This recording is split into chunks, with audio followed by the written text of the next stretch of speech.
Welcome back, everybody. Welcome back to the stream. It is I, Digi Driver, welcoming you to your Sunday, November the 20th. It is 2:35 p.m. here on the Eastern Seaboard, and we are back in Microsoft Flight Simulator. And guess what? Guess what? We're flying again. And we're taking up a business jet this time. And it's not a regular flight. This is what I like to call cargo ops.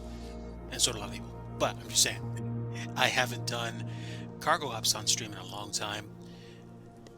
And I'm going to do that today.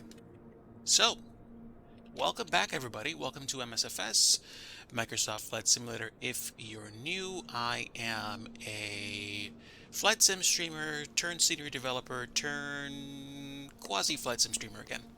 And today we're going to do a very quick op to Orlando and maybe sneak a legacy activity in if we have time.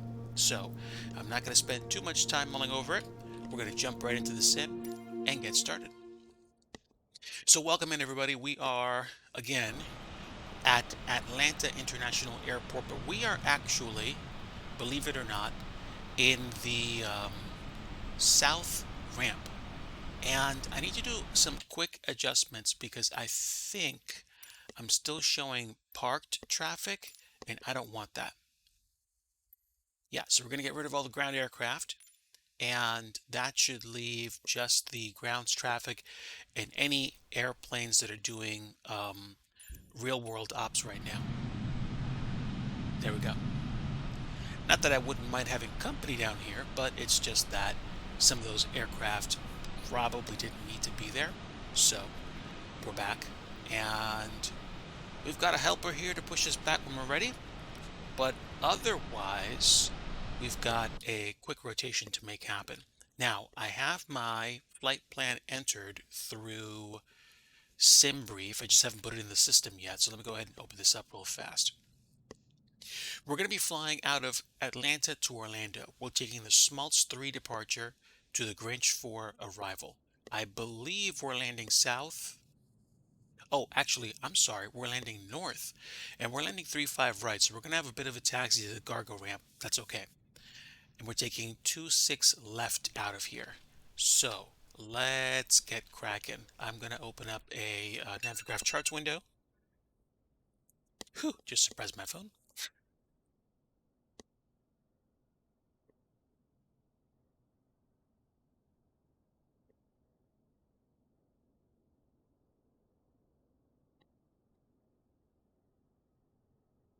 And let me see if I can import my flight from SimBrief.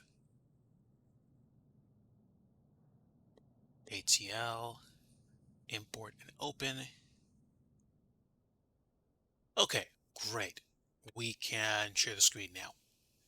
So Browser window, here we go. We're taking the Smaltz 3 to the Grinch 4, and we're departing on 2-6 left.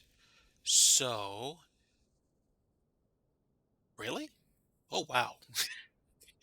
Um, Not for nothing, but I might override that and take off 2-7 left, because that's going to be a long taxi. Yeah, yeah, I might do that. I might. I'm not on VATSIM, so I kind of don't care. So, I think I'm gonna have to change that because that's a long taxi.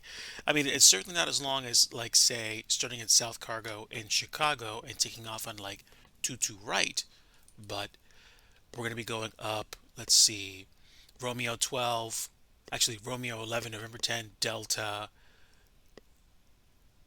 and what is this? Is this Echo? I don't know what taxiway that is. No, I think this is Delta. I think. No, that's Delta. So what is this? Yeah, this is Echo. Eh, I could. I could, but I better get going if I'm going to get started. So, I don't fly this airplane that often, so we're going to have a little bit of fun getting this thing started, but I can probably get the checklists to help me out too. And we will see. Ah, there are my checklists. Cockpit cabin inspection. And where's my parking brake? It is down there. It is set. Where are my battery switches? Turn those switches on. Generator switches. We'll turn those on. And where's my APU knob? APU knob to start. APU RPM is coming up. We want it to get to about 98 to 100%, which is basically, what, fully running? Just my best guess. Pause system test. Okay. Also looks like we have our TCAS system working. Okay. APU bleed we'll set to normal. Or was it normal already? Yeah, that's normal. And APU gen switch, we'll turn that on. And external power, I don't think we ever had external power, so that's it. So we should be okay at this point. Oral warning. Okay. There we go. Now we're running off the APU. And let me take a look at the numbers that we have for fuel just so we match that. It's going to break immersion. I understand. But we are taking 11,500 pounds of fuel. Let's put that in. 11,500. That's good enough. And what about our payload? Payload today is 900 pounds.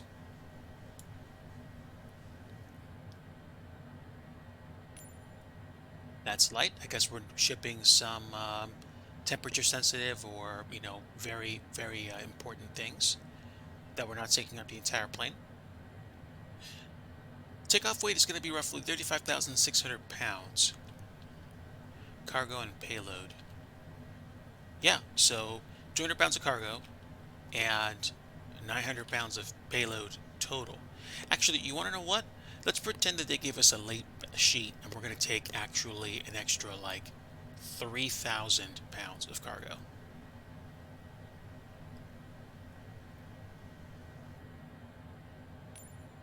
Okay, so we are really close to max takeoff weight, and we'll figure it out when we get down there. I might take a little bit of time getting down to Orlando just so I burn more fuel, but we're still good. We haven't actually crossed over our max takeoff weight, but now I think I actually am going to use 2-6 left because we're going to want a lot of runway to take off. So that's fine. Let's go ahead and set ourselves up for departure. We're not on VATSIM, but I can just as easily how do I set the radios? There we go. Nav, comms. We can set ourselves up for 122.8, just as if we were on the network, and be on the flip. Can I switch? Yeah, go. And there we go. So I tapped the top one to switch radio frequencies. I get it. Nav source. We're going to use GPS. And if we're taking 3-5 right, does that mean I have the ability to... Oh, oops. Didn't realize I had that up. If we're taking off 3-5, I'm sorry, if we're landing 3-5 right, do we have an ILS or are we taking an RNAV approach? I don't know. I don't know. Let me set up the arrival. Runway 35 right is, let's see, 2,744 meters. Wow, it's going to be a long taxi. Okay, okay. Such is life. Let's select an approach. Let's go ahead and take the...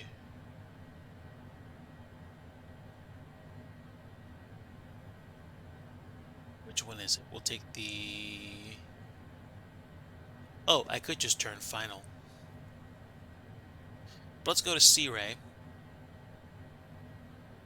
And C-Ray has a...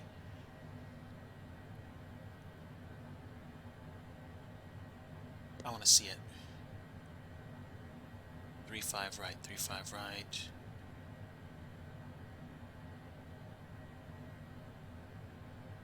From Grinch 4.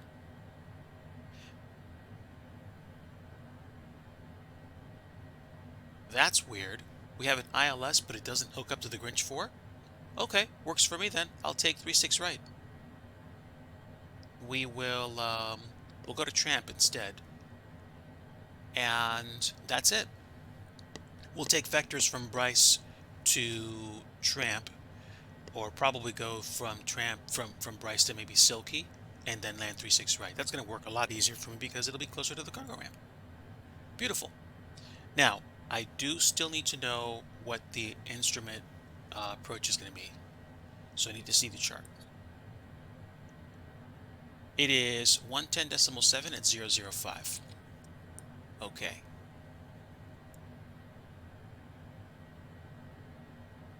110.7.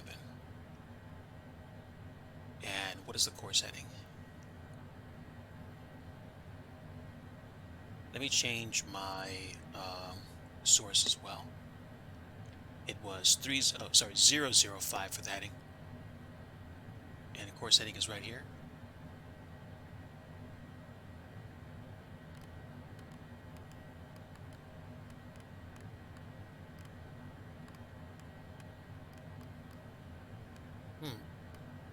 Why am I not seeing anything change on the screen? That's a little weird.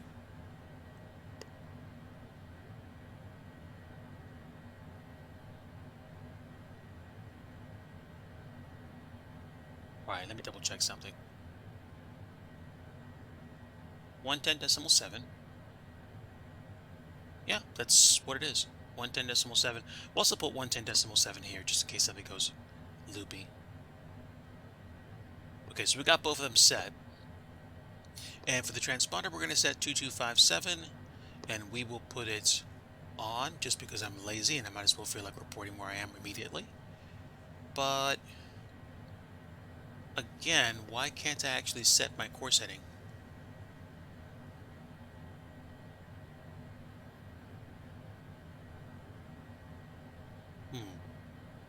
Maybe I'm missing something.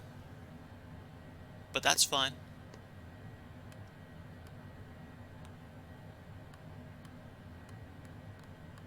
I would have expected it to update here because I'm looking at nav right now. But something is a little bit off. While I'm looking here anyway, I'm going to put my flight directors on. Does this have a yaw damper switch? I don't know. Doesn't look like it does, so that's fine.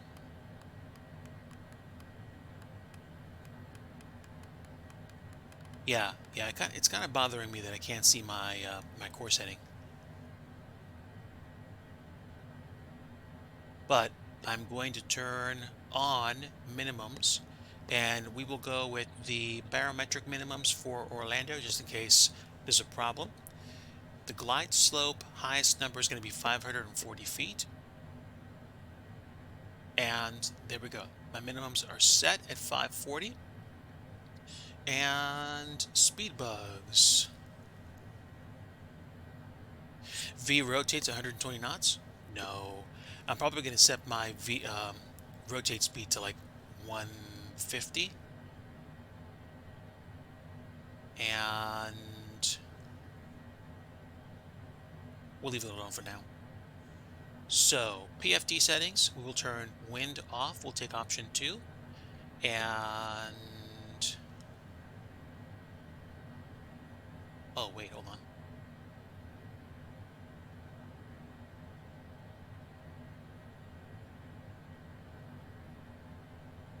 And there we go.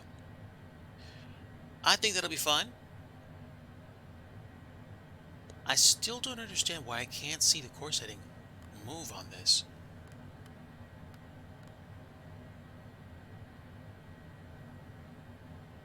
Hmm. Okay, the rangefinder works. That's okay. Or is it literally that I'm using the wrong...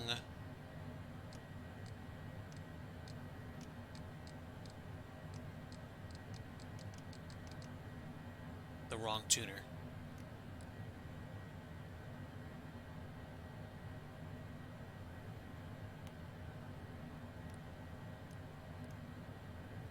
Looking at range.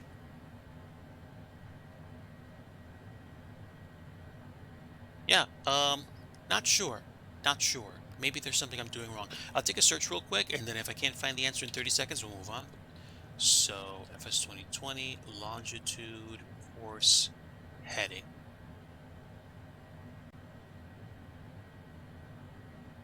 And...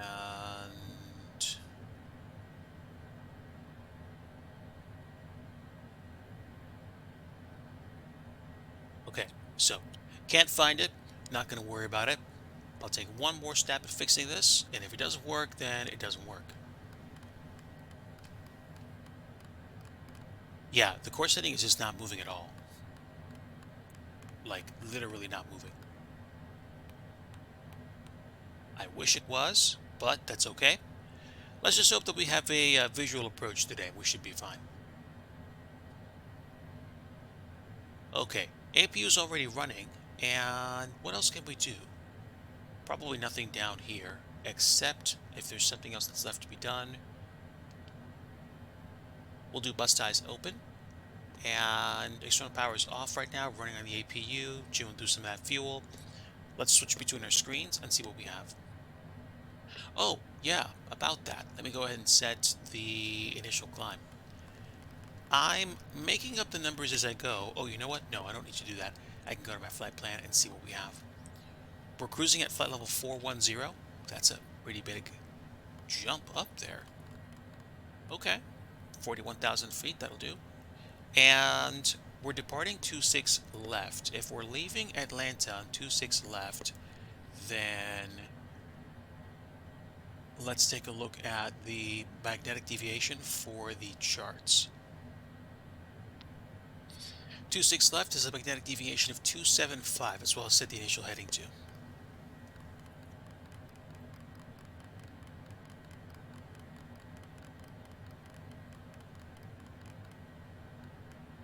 Okay, and bam, that's it.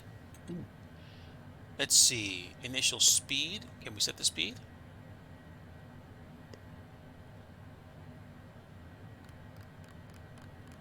I don't think the Schmaltz 3 has any restrictions on airspeed, but we'll find out.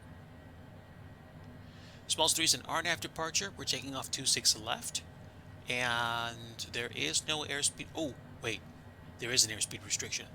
Rivet is 250, so we can't go faster than 250 knots no matter how high we climb. So we'll lock it at 250 for now. 250 it is. Done. So, I think that's everything for now. I think so.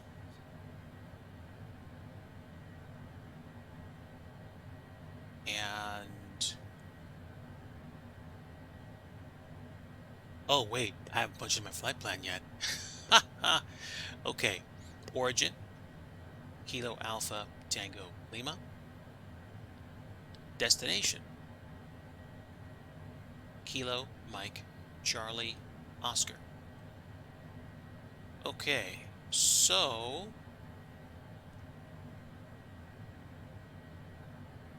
insert after. Hmm. I don't mind entering the waypoints. It's going to take me a little while, that's all. SN. Oh, wait, go back, go back. Go back. SNUFY.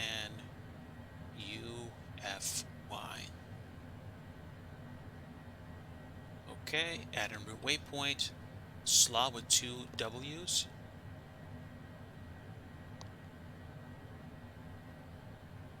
Then go to rigs and rivet.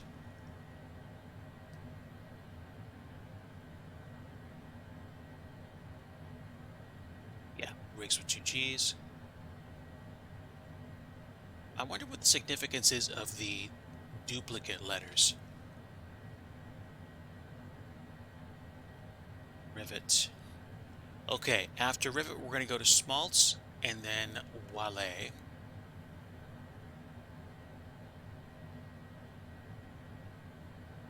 Oh, with a Z, Digi. And then Whiskey Alpha Lima Echo. Echo, come on. Tango. Done. Okay, so we've got the departure set. I can close this chart, and then I don't think there's going to be too many waypoints between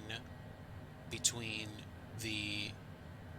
Actually, there's only one. Okay.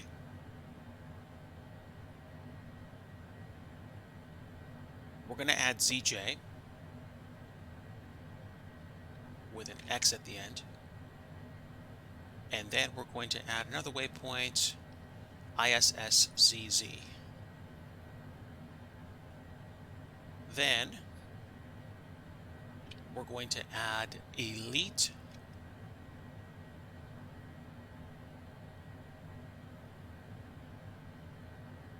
And after that, mayor.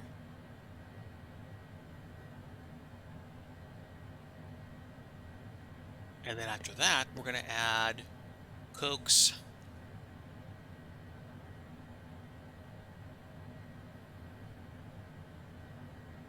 And greeting.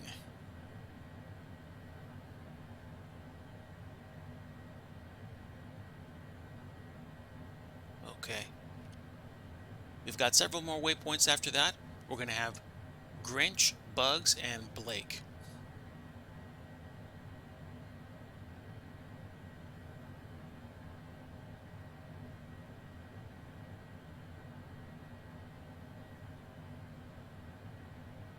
Oh, excuse me, 2 G's. Yeah, lots of duplicate letters on this run. Strange. Blake.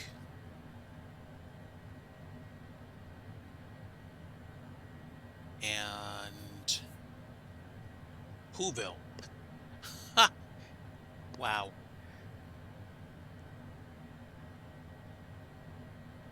Whoville.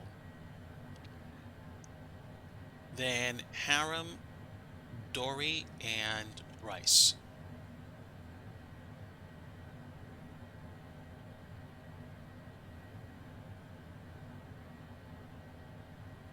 Is it with 2 eyes? Yes. And Bryce is BRICE.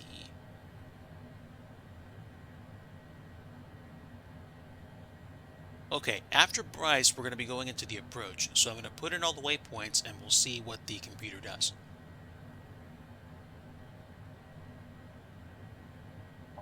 So first approach fix is tramp. Then Flozy. And then Silky. Nope, nope, nope. Silky. And then Jacor.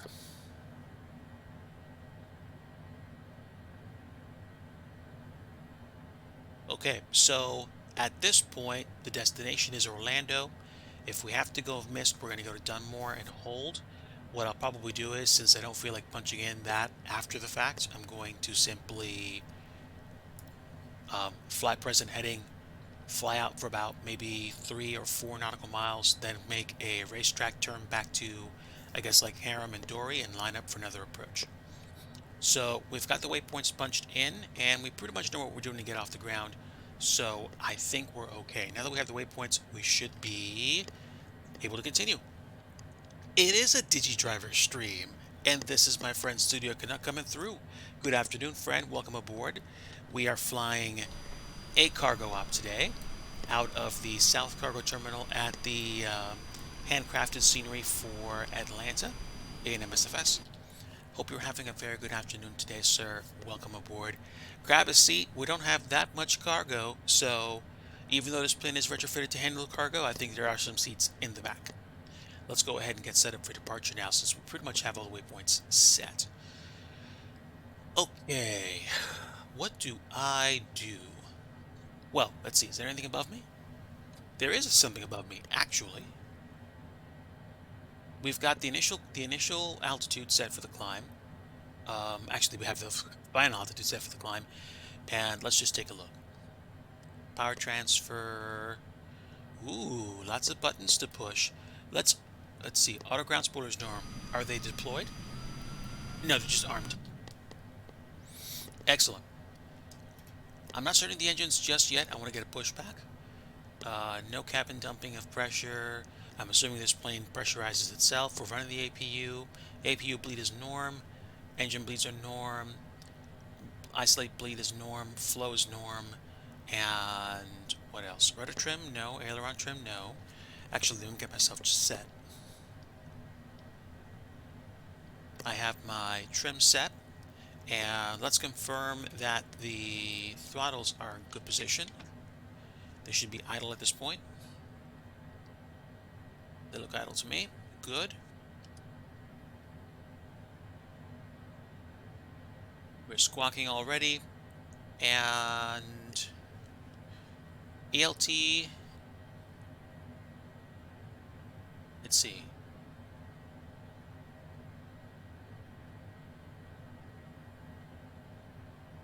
There we go. I guess that's just armed. And BFD, map light. Turn the map light off.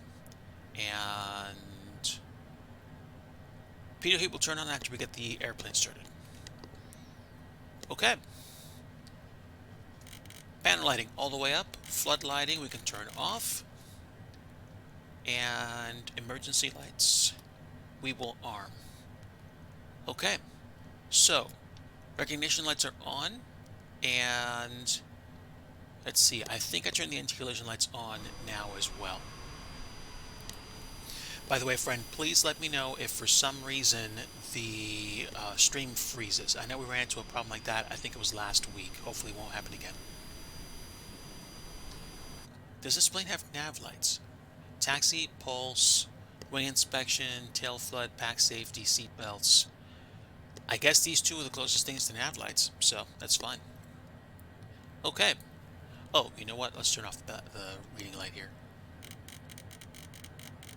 That's fine. And get the yoke back. Beautiful.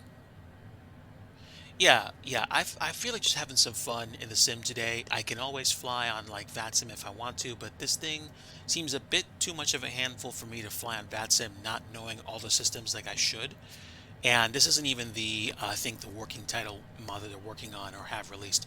I haven't flown that. I was actually going to fly a 787, the Heavy Division 787, but I changed my mind when I saw the bizjet that I had selected previously. So, that should be it. Let me go ahead and just do a straight pushback. I think the good old Shift P should work.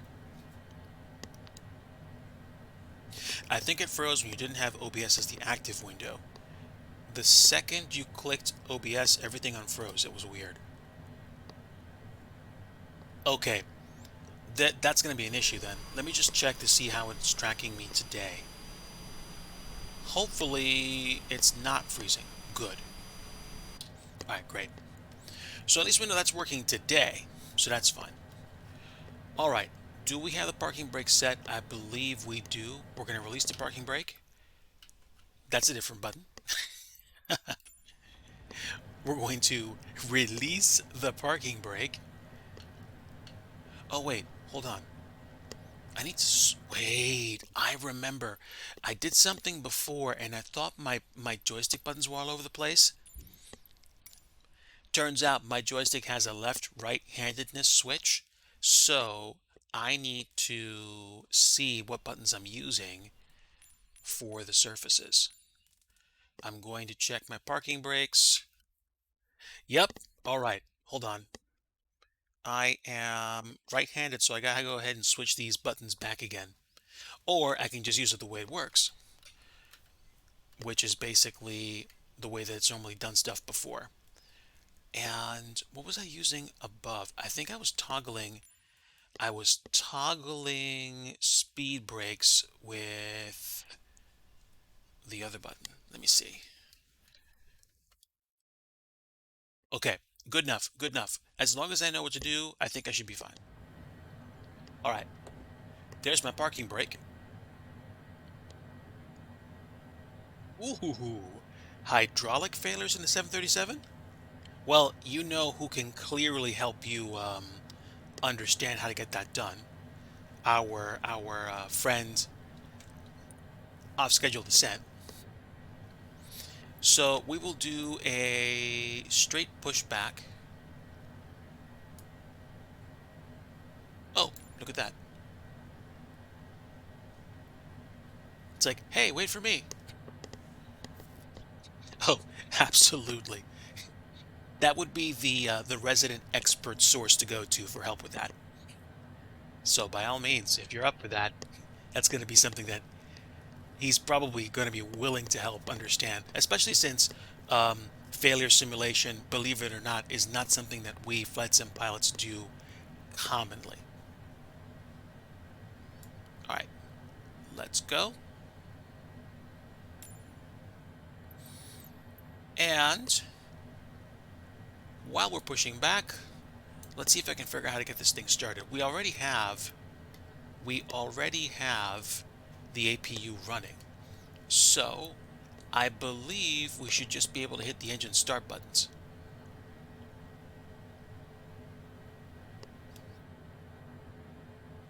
Fuel boost pumps to on.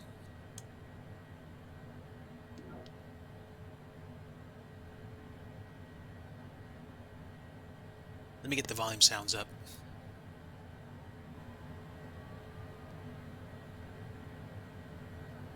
Let's go ahead and stop the pushback as well. I think we should be fine here.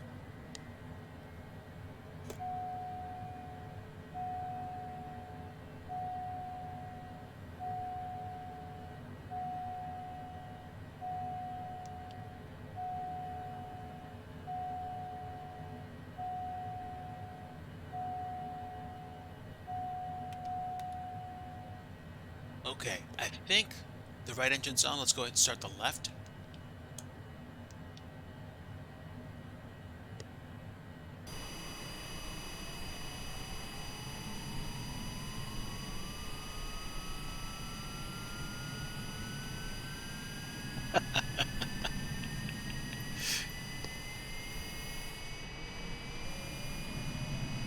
Because it might become edutainment then, you're saying?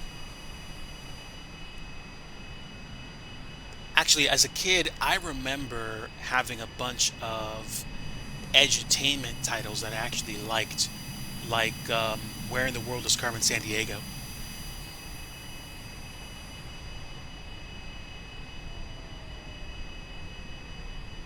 Okay, just a quick check. I think we're good at this point.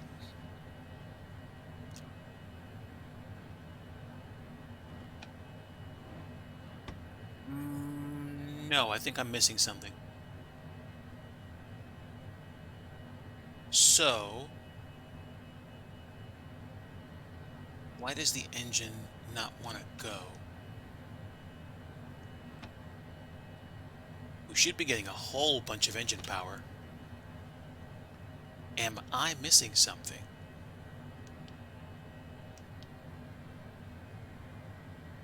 Nope, those are the engine starters.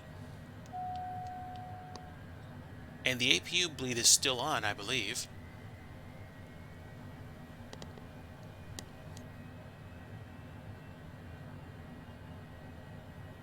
Ah, true. So we're 24.7% into on both sides. This would normally be the time when you're like, okay, let's go. But the fuel boost pumps are on.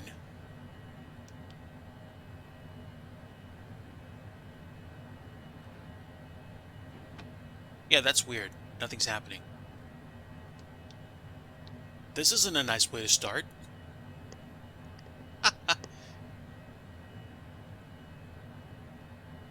Hmm. That's weird. Okay, let me hit the checklist. What did I forget to do? Alright. Power levers are idle. Fuel valve. Where's the fuel valve? Show me the fuel valve, please.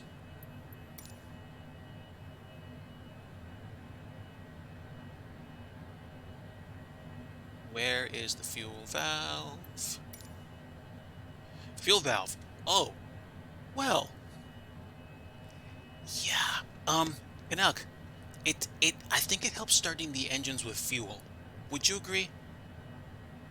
I think so. Yeah. Missed that. Mm. Okay, so both engines are at run, and both are starting up. That's a beautiful thing. So that's what I missed. Yeah, yeah. You know, thank you. Thank you so much. Because clearly fuel is important. There's our lesson, kids. Fuel matters. Okay, so, ignition is running. It's running. But we don't need the fuel boost pumps anymore, I don't think. Okay, now. We've auto-armed the ground spoilers. I think the ignition switches are these guys. Yep, there we go. Those are the ignition switches. Got it, got it. Close these fancy things. Get the flaps down to maybe position 2. Otherwise the engines will not go brrr. Nathan's planes would be very, very proud of that technical analysis.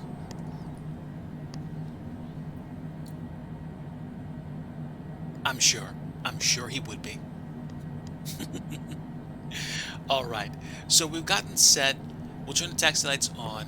We will do a very quick flight controls check since it's just for fun. Full left, full right, full forward, full back. And while we're full back, we'll do full left rudder and full right rudder. Okay, that's it.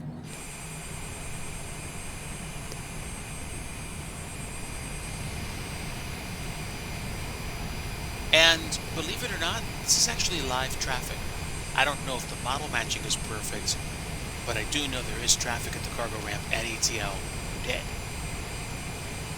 Alright, now, what am I missing and why am I not running at better frame rate? Not sure. All I know is that I'm going to now zoom my map out so that I have a general idea of where we're going. Okay, so that taxiway again? Show me airport info. We're coming out to Romeo, then Romeo 11 to November 10, crossing November, Delta, crossing 27 right, and we crossed 27 left at this point. We'll go up Delta, which is a non-movement area, not monitored. And then we'll turn right on Echo and we'll go all the way to the end of 26 left.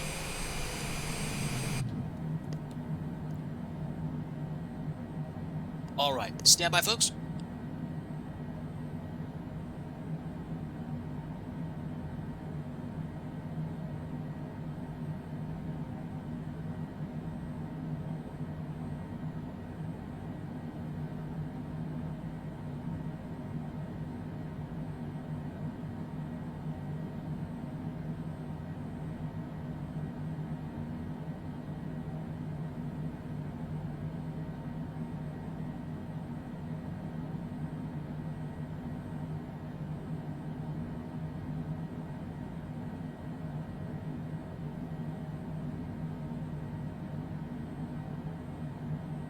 I heard meowing at the door. My first officer wanted to come in.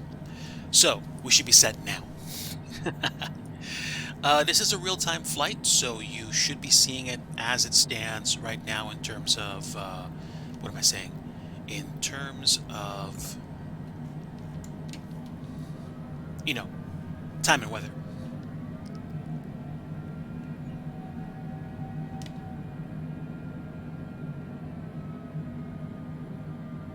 Yeah, this is actually pretty cool. It looks like a 767. Oh, and speaking of which, guess who brought out X-Plane 12 last night? I did because I wanted to test the Project 76 767-300. There are multiple liveries they have for that plane. They have things like passenger variants, cargo variants, and I've got like I think 3 at this point, maybe 4 UPS.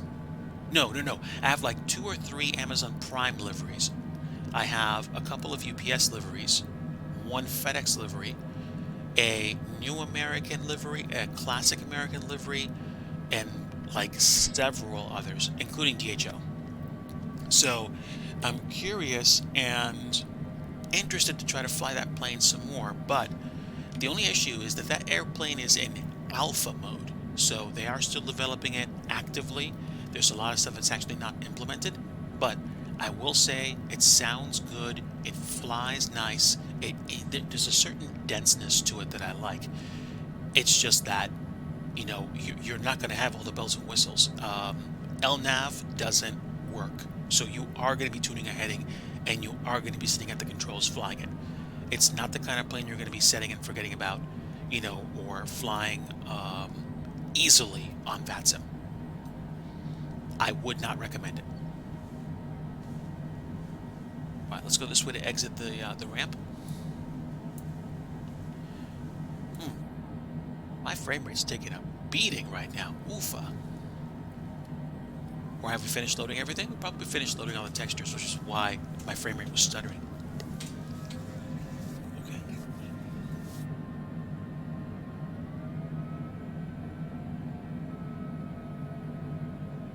By the way, folks, let me know if the audio is too loud or too quiet. I can always tweak the game and microphone volumes as needed to make it easier and more enjoyable for you. I know I generally try to make things easier on myself when I'm wearing a headset, but I also want to make sure the volume levels aren't too low for you. Thanks for coming alongside today. I normally stream flight sim development, but like I told my friend Studio Canuck here, who also is a flight sim streamer, by the way, check them out on Twitch, I am officially unsemi-retiring myself. So essentially that means that I'm going to try to, do scheduled streams again. Normally it's like Sunday afternoons for me. I'm going to try to see if I can actually get a Monday or Tuesday night stream going as well. I don't know that for a fact. I'm trying to make sure that I get it set up to go. I'm trying to figure out what's going to work the best. But yeah, I do want to stream a little bit more, or at least do interesting things. You know what I mean? Okay. We're going to hold short here. I do believe this is either, I think, Delta 10 or whatever taxiway I thought this was. Let me prep myself for the crossing.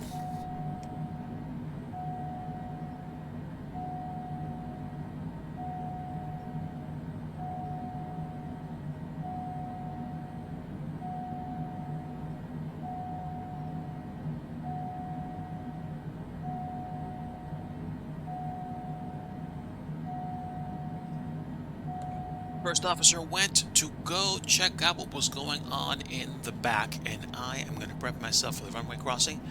I think they're taking off on the other side of the airport. I'm not 100% sure, but whatever the case may be, we'll get our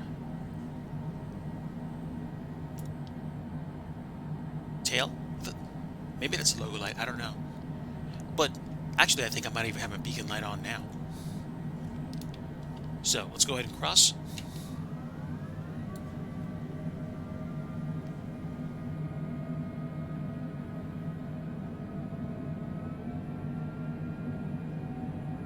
There's a lot of live traffic at Atlanta today.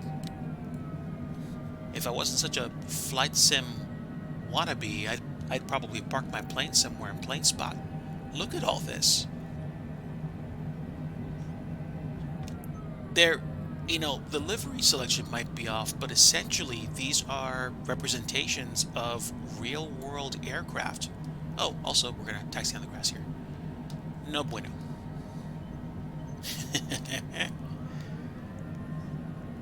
Maybe I should taxi less. I'm sorry, taxi more, plane spot less. There we go. Beautiful. Um, hold on. I want to check something. I know I'm using a DirectX 12 beta, but should I be getting that much in the way of stuttering? I don't know.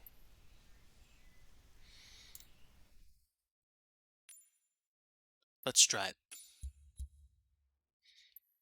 Oh, I gotta restart the sim. Hmm. Well, that's not gonna help.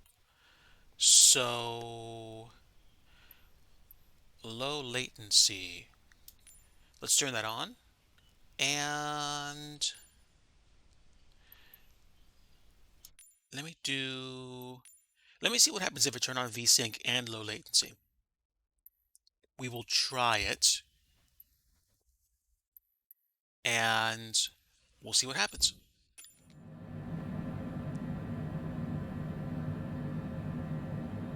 I guess it's going to be a little stuttery until we get out of Atlanta. We'll see. We are on November. We're going to go to Delta, and we're going to cross between terminals. Wow, there are so many planes in Atlanta today. That's fantastic.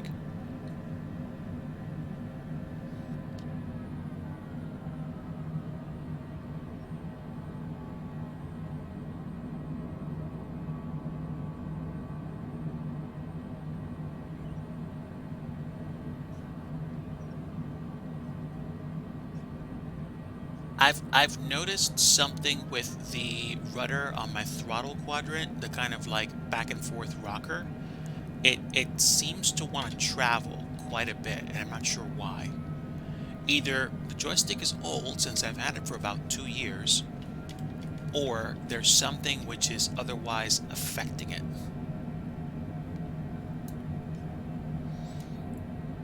All right, folks, coming through. Man with some cargo here. Let's go.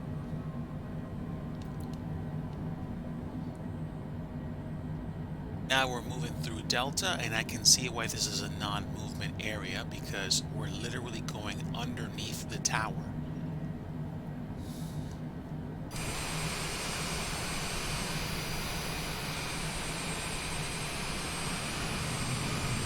This is neat.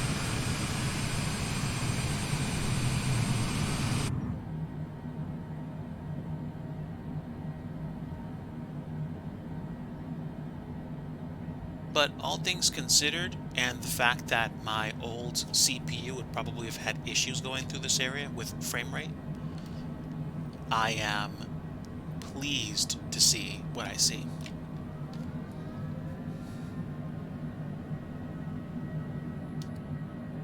I think those are A320s or A321s. I don't think those are 75s.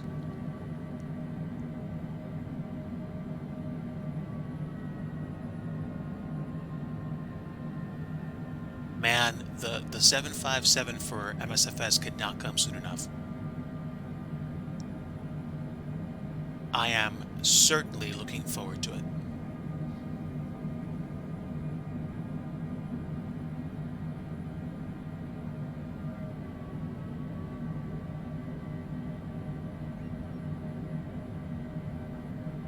Okay, so let me think. I'm hoping this flight is a little bit less than an hour because I'm literally gonna have to be wrapped up this time an hour from now. I'm hoping we pull this off. So if you see me take a supreme shortcut after after takeoff, Do not be surprised.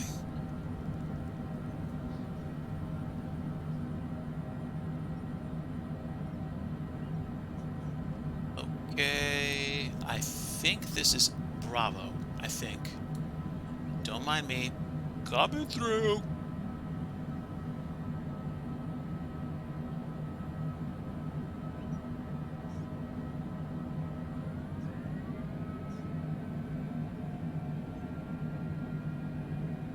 Yeah, I'm gonna have to double check my the dead zone for my rudder because I'm finagling with it a lot, and it's definitely demonstrating itself to be an issue when I'm taxiing, but it's definitely gonna mess me up if I'm doing helicopter hops.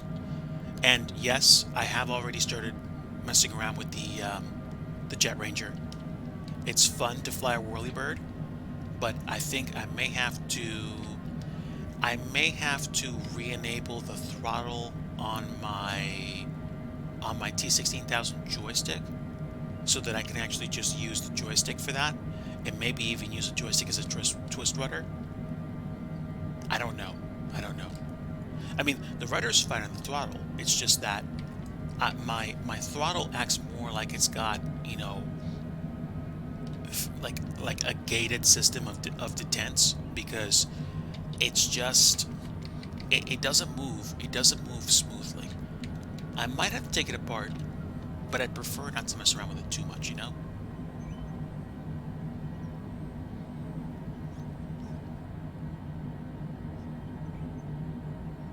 We are almost out of here, folks.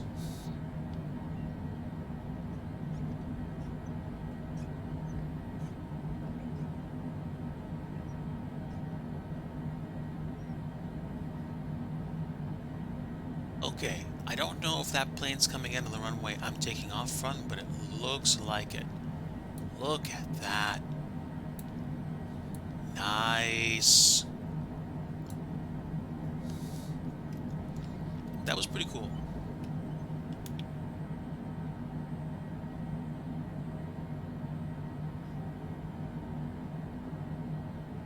All right, we will hold short here for now and get ourselves set.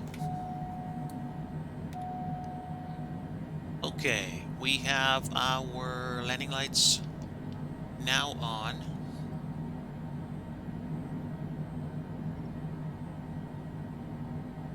And sure, we'll be cool. We'll pull some back and forth. Wing lights on. We basically have everything on that we can turn on for visual inspection. And we have our initial heading of 275 set for heading. And we have our speed set. The only thing I haven't set is vertical speed rate, and I'll probably just use flight level change to get started. So, real quick check here. Do we have anybody coming in? Doesn't look like it. We should be good. All right, parking brake release. We have our flaps set.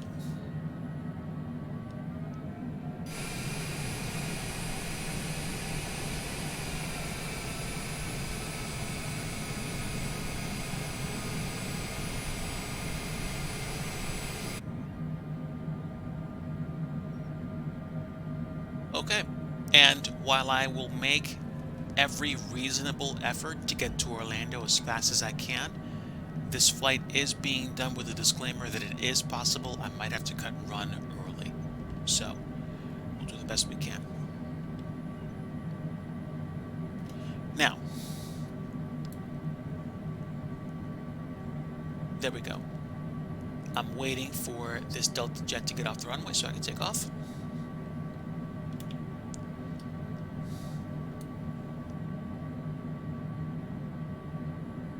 Autopilot button's right here. And there we go.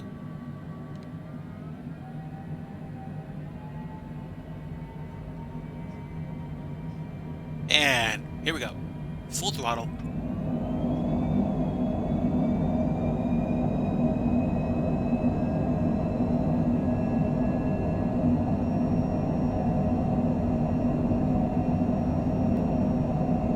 Probably, yeah, exactly. Like over thrust.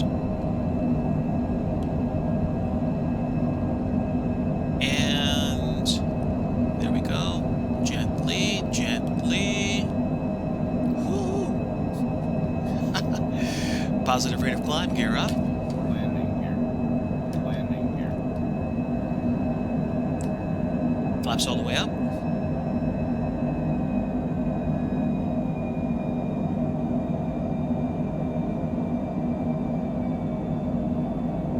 All right.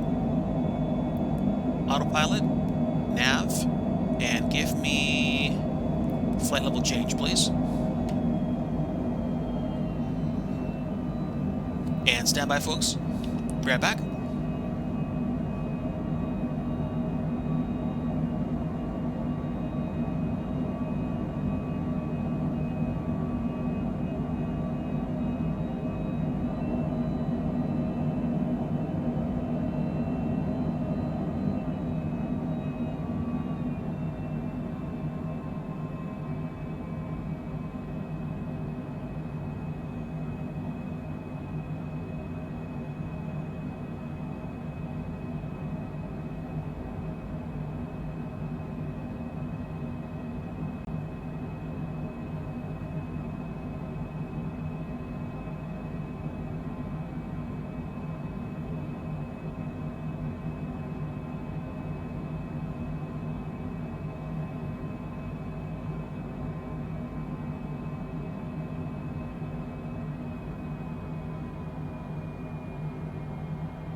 Alrighty, folks, thank you for your patience. I have returned. I was just taking a very important phone call, and I wanted to make sure that I was paying attention to that. So I was also doing a little bit of sim flying, as you can clearly tell. But that being said, we are well on our way to, what's this place? Orlando. Okay, welcome aboard. We are on our way to the Schmaltz waypoint, but I tell you what, I think I'm going to take a shortcut, and I think we're going to go to,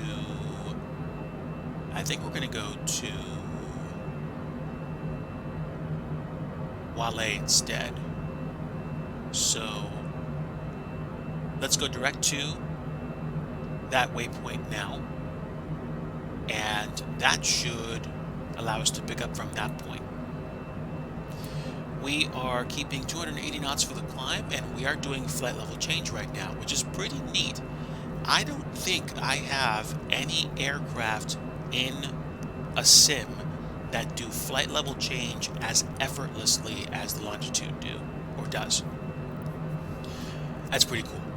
King Cobra, hello my friend, welcome aboard, glad to have you. We're doing a very quick op to Orlando today, and I'm going to take a look at my flight plan and see if I can't make this even faster. I tell you what I'm going to do. I'm probably just going to make a straight line, as straight as possible. I'm literally going to go direct to Elite, or even, just to make things easier on myself, I'm probably going to go straight to Grinch, because I want to try to make Orlando this stream by any means necessary. And since I'm not on VATSIM, I don't care about the flight plan being authentic. I mean, it was when I punched in all the waypoints, but I'm getting to the point where I am kind of pressed for time, and I'm trying to actually push it and get there sensibly but fast. Yes, Evozenji, hello.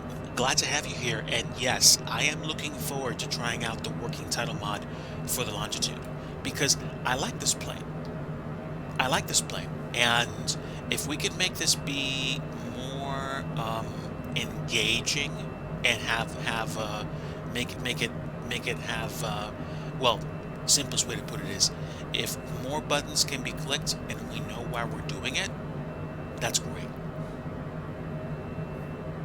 But hello everybody, good afternoon, good Sunday afternoon, maybe good morning if you are overseas. I hope you're doing well. I am in MSFS. We're flying from Atlanta to Orlando, doing a cargo run, and I'm glad I turned on live traffic because I saw so many airplanes on the ground at ETL, and we're probably going to see more than a few airplanes on the ground at Orlando if we can. We're climbing at about 2,100 feet per minute, give or take. I'm going to go ahead and lower the sim sounds down a bit and just kind of chill with you folks for a bit. All right. So good afternoon, everybody.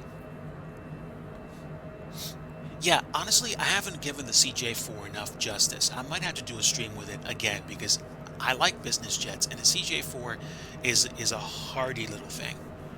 But the Longitude, I mean, this thing oozes class.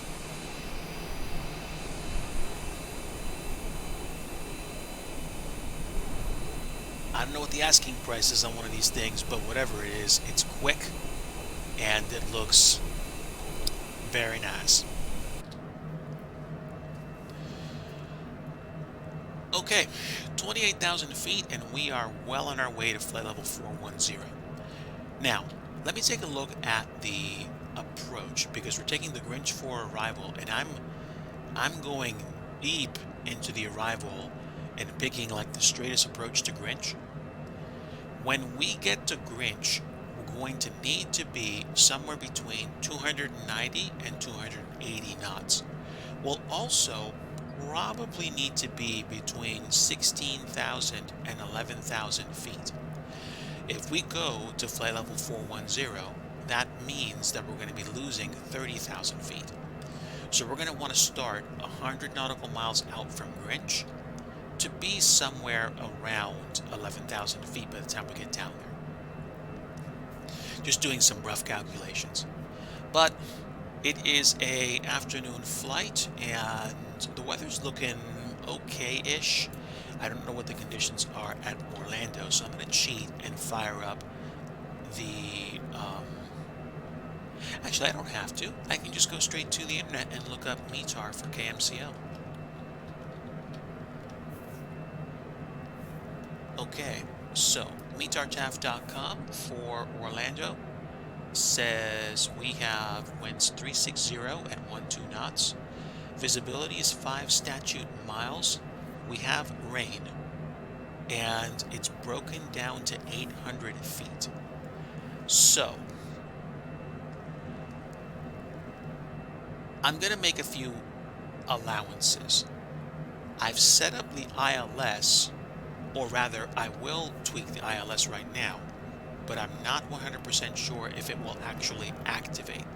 Reason why is because for some reason I have not been able to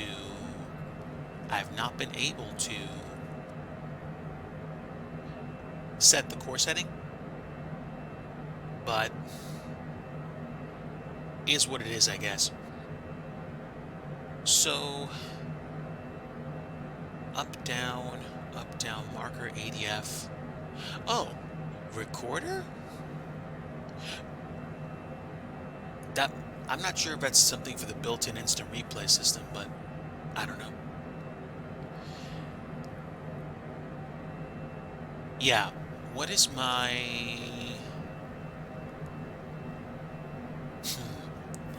It seems really weird.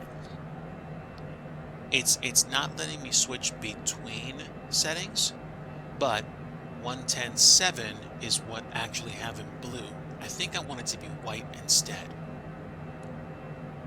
Yeah, I'm not sure what's going on. I'm not worried about it per se, but we'll do what we can. We are climbing through the clouds. Can I see what the outside temperature is? I don't know, but I know one thing I'm going to do. I'm going to turn off the APU. We can probably leave the APU gen running, but I have to go down to my center console and turn off the APU since we're running on engine power. Oops. Oh, wow. We're transitioning through a really kind of hazy cloud layer, and we are flirting with Mach 0.792. Do I have the mod for the GPS? I downloaded all of the files that were updated or said they had updates available, but I don't think I have any mods for this plane at all. I think this plane is vanilla, which might explain why I'm having difficulty using some of the systems. And it's okay. It's okay. I like this plane enough to put up with the inconsistencies. As long as I can see the runway, we should be fine. I hope. But probably tonight or sometime this week, I will go ahead and get that set.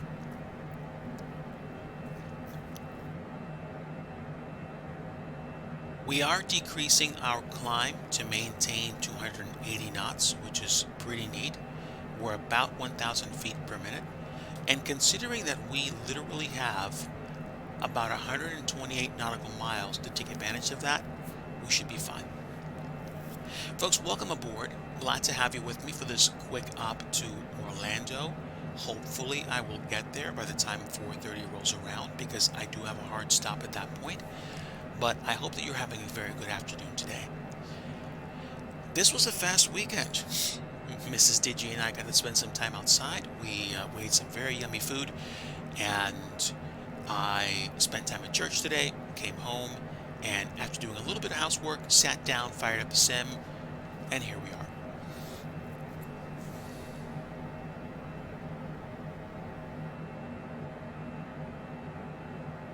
Yeah, Evo Senji, if you wouldn't mind, feel free to put the link up in chat if you have it. That way I can take a look at it and make sure that I have that set by simply clicking on that link myself. But thank you so much for stopping by today. I appreciate having you on board, and I'm glad to have folks with me as I fly down to Orlando. Oh, sheesh, where are my manners? Yeah, Mrs. Digi's a trooper. She's one tough cookie. She had surgery, more than a few months ago, and she is back on her feet. She is trying to get as much done as she can. We do have another surgery planned for her in the near future. That one's going to be more invasive though, so it's going to take longer for her to recover from it. So essentially, that's where things are going to get interesting. But right now, she's trying to get as much done as she can. She wasn't feeling all that well today, unfortunately. So, um, that might be the reason why you might not see me on at all tonight. Like, saying hi to people. I might just want to make absolutely sure she's completely taken care of. She, let me just come right out and say it. She's amazing. I have known her for a very long time, multiplied years of marriage together. And she's part of the reason why you're even seeing me flight sim stream right now. She is amazing, and she, for a very long time, was a staunch supporter of my flight simming without me even having a Twitch stream channel. Because when I was doing it in FSX and just flying from place to place with, Orbex land class scenery and stuff like that, we would get up to cruise and I would be like, okay, hey, Mrs. Digi, we've hit cruise. I can put this plane on autopilot and I can get you something from the galley. And we kind of just like have fun with it. And she was the prime motivator for SimRig 1.0 and SimRig 2.0. She's amazing. And when she's in pain, when she's having difficulty with something, that's not something I like. I like my wife to be taken care of and amply supplied for. So, um, I definitely want her to be in a place where she can feel better and feel provided for. I guess is the phrase I'm looking for. So so yeah, she's doing okay at the moment. She has her good days, she has her not so good days, but she's trucking along. I appreciate you asking about her. Thank you so much.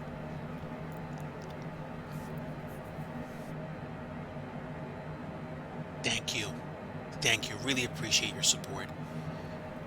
Um, I'm definitely grateful for the encouragement and the motivation I've received from you and from other people as well.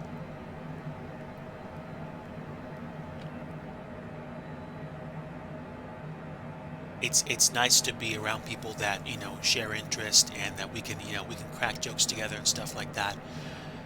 Community is extremely important.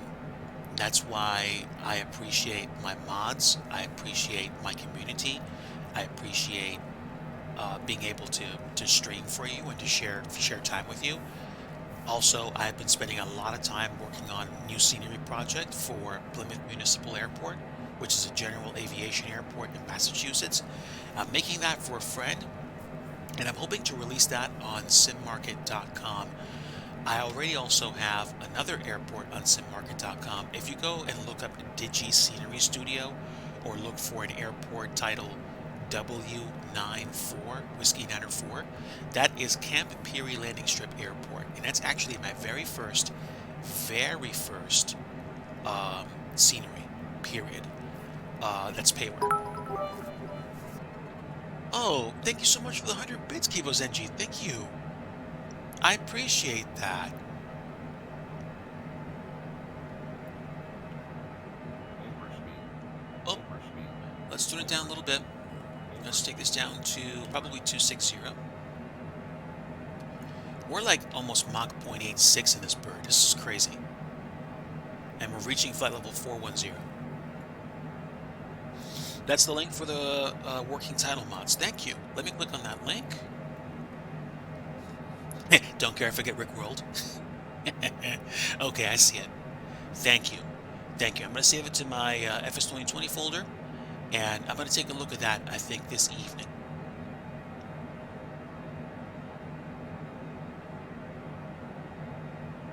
Yeah, I'm a software developer as well, so I can appreciate them, making it more accessible or easier to understand for devs. Adding in a little bit more of the Go juice to the engines, giving it the beans so we can finish getting to 41,000 feet, less than one taco, and we are hitting our cruise altitude. And believe it or not, we've got like 75-ish nautical miles to enjoy that before we have to begin our descent. Overspeed. Oh, Overspeed. come on, come on. Overspeed. Overspeed. We're like really flirting with the candy stripe. Let me take this down to 255.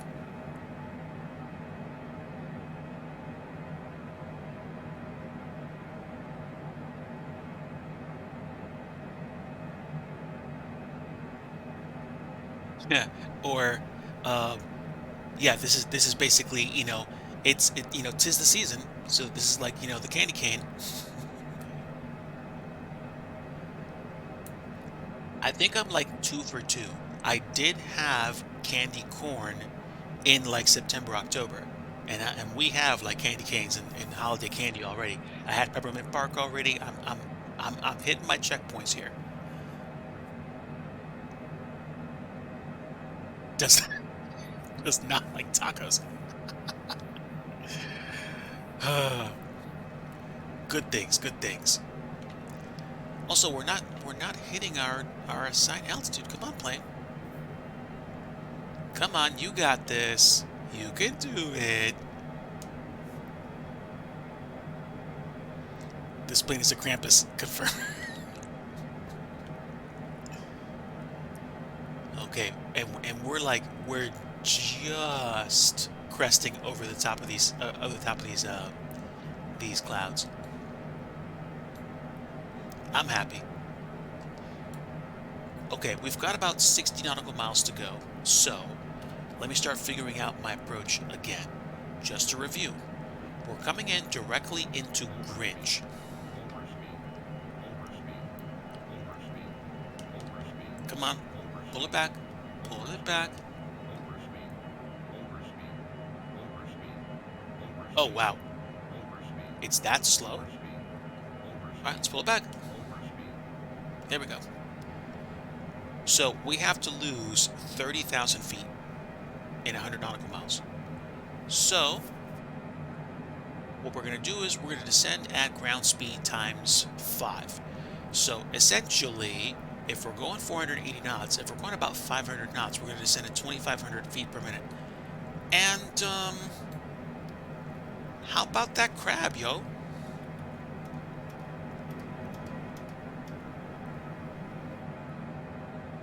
Wow, it's a pretty strong wind. We've got where are my winds even? Where are my winds? I thought I put winds on the PFD. Oh, yes, there we go. Winds are out of the west-southwest at 11. That's pretty strong.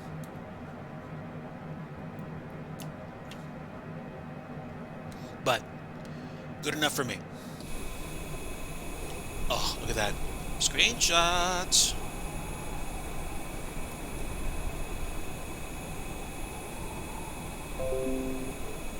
Thank you.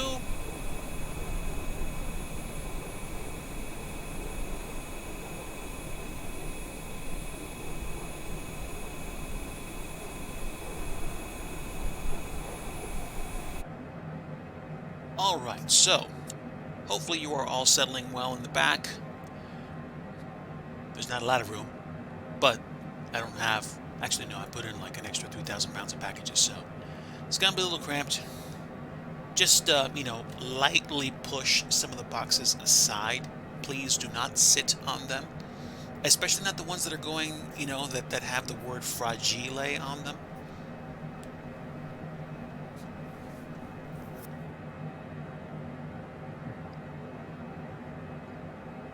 But yeah, I'm pleased with the way that Sims in general are going, and I'm looking forward to also doing some more flights in X-Plane 12 because I feel like that sim kind of has its own ecosystem at this point. I'm still waiting for updates to ortho generation so I can render satellite scenery for it again. And I don't know if I want to spend that much money on it right now because I'm focusing more on scenery development.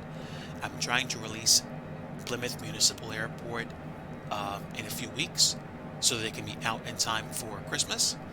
And then once I'm done with that, I want to get back to finishing a terminal in Siem Reap in Cambodia for a friend. And after that, then I have to make a decision.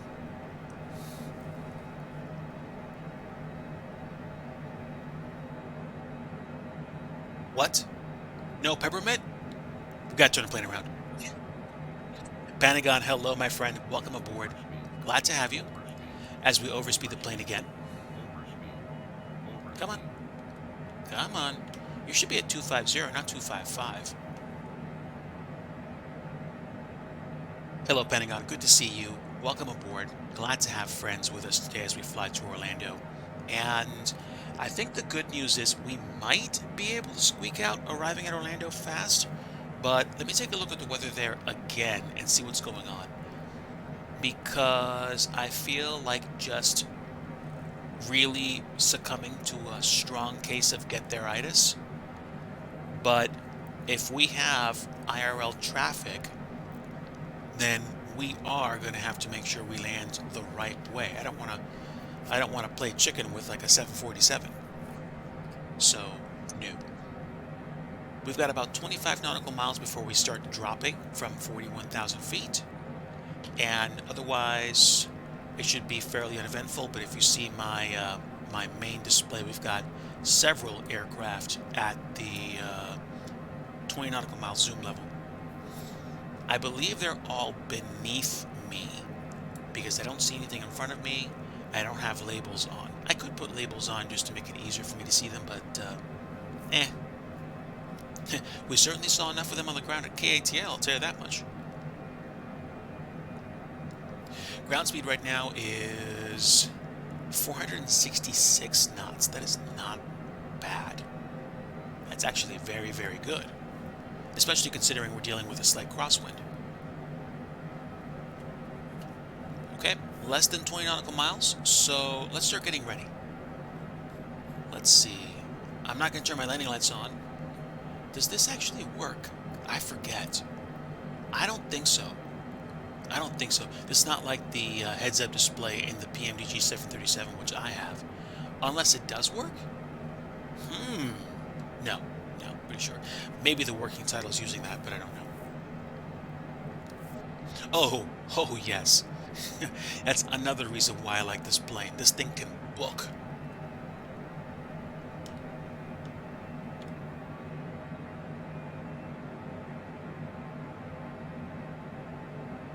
I'm a big fan of this. It makes the absence of anything Learjet related a bit easier to swallow. I think what happened with Bombardier was not too dissimilar from our lack of any Gulfstream products. I don't know. I believe they were bought out by somebody, and then I just guess Microsoft tried to contact them to use a Bombardier for the sim, and I guess the answer was no, or they just didn't care. I don't know. I don't know. I know I like flying the Learjet from, Flight Sim 98 and up. So I do wish it was an available option, but the Longitude is making up for it in spades. Okay, got about 5 nautical miles. Let's go ahead and get started with our descent. We're going to pick 11,000 feet, and we're going to do flight level change. Once I get to about 3 nautical miles, it's going to be my discretion to pick a descent point, because if I hit flight level change, it's probably going to start doing it immediately, and I don't care. We are Mach 0.84 right now, which is nuts. It's also nuts that we got up to 41,000 feet, which is incredible in and of itself. Close enough. Flight level change, folks. Here we go.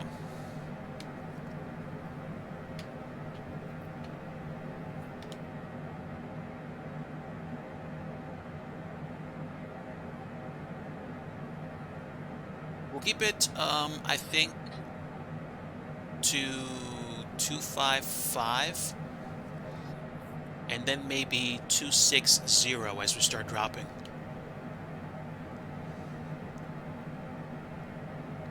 It's looking like it wants to oscillate though, so I might do a calculated descent. Let me do that actually. 2,500 feet per minute should be fine.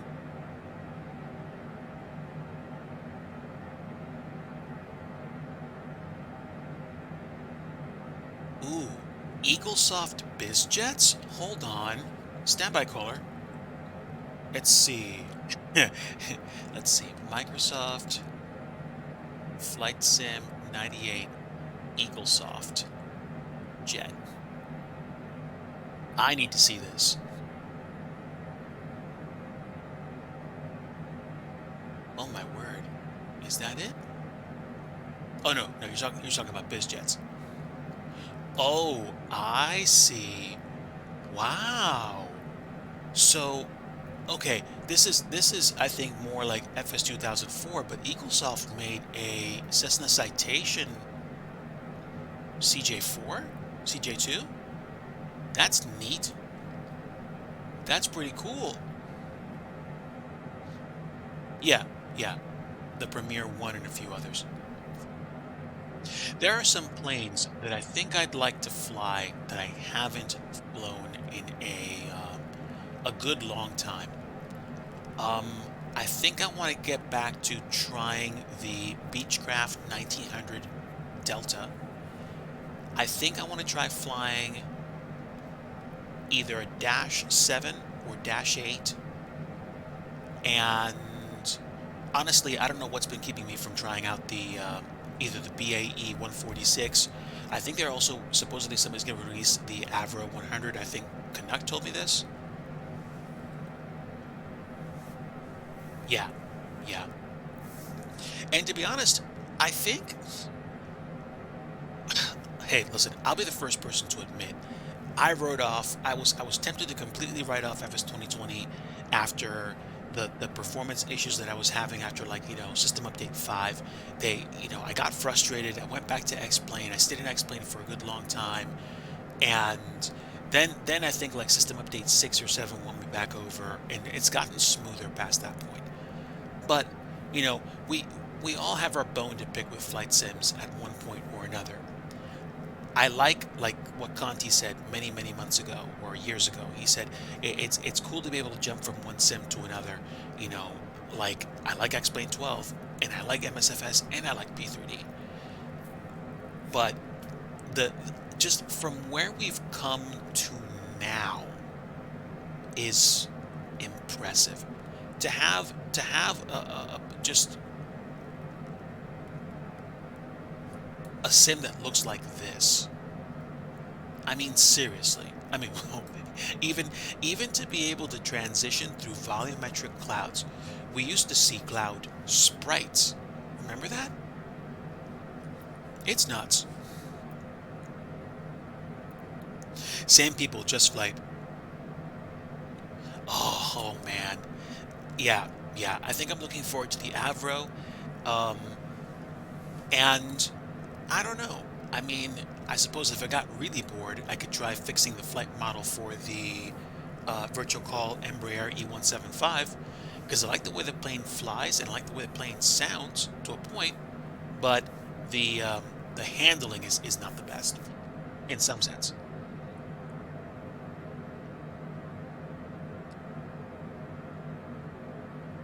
You wouldn't have been alone. You really wouldn't have been.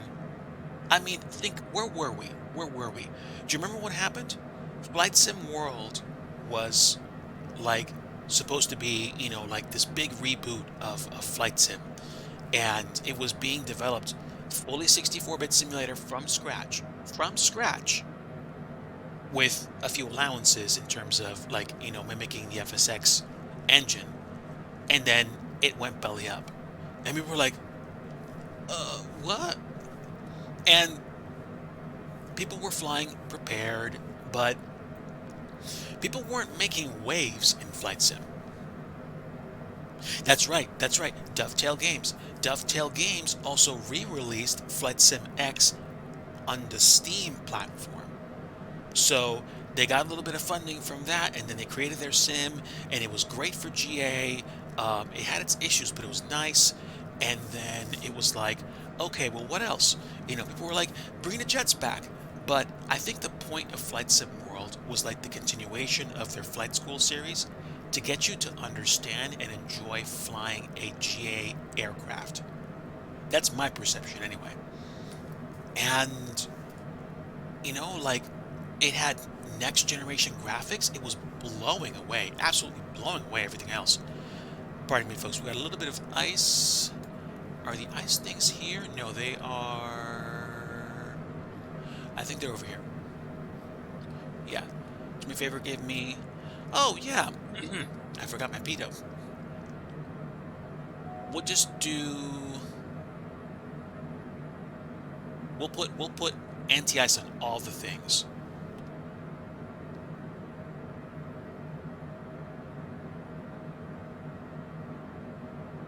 And you know what? I was using FSX so full on. It was the only thing I was streaming with. And essentially, I got to a point with FSX where I had downloaded so many AFCAD files that I think I literally broke my scenery library. The sim stopped working, and I had to reinstall it. I couldn't get it started. And I got to a place where it ran, but it complained about so many things that were missing that it was like, okay, what do I do now? Like, I literally broke the scenery library. So I was like, well, what do I do? And essentially, I got to a point where I just kind of got stuck. And then I decided, you know what? I'm going to try X-Plane. And I had a tablet at the time. I installed it. It ran somewhat, but it was slow. And right around that point was when my wife was like, "Hey, what if you actually set up a computer?"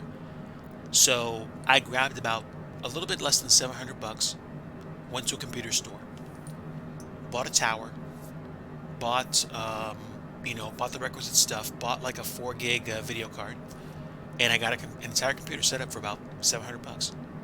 And I was able to run X-Plane, I was able to run FSX, and I was okay with that. I was actually okay with that.